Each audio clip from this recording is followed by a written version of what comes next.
कांग्रेसियों ने साबित कर ही दिया है कि वोट भले ही इन्हें कम पड़े, मगर नोट आज भी सबसे ज्यादा इन्हीं पे पड़े हैं।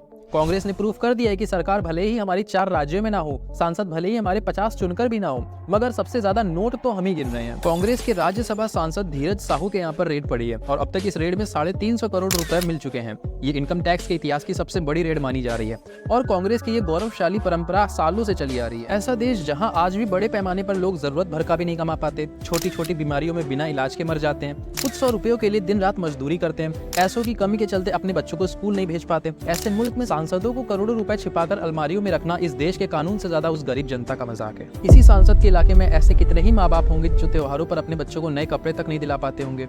कितने ही लोग ऐसे होंगे जिनको टीज होगी कि सिर्फ कुछ ही पैसों की वजह से हम अपने बूढ़े माँ बाप का इलाज नहीं करवा पाए। अगर उनके पास कुछ 100 रुपए होते, एक आध हजार भी होता, तो भी वो अपनों को बचा सकते थे।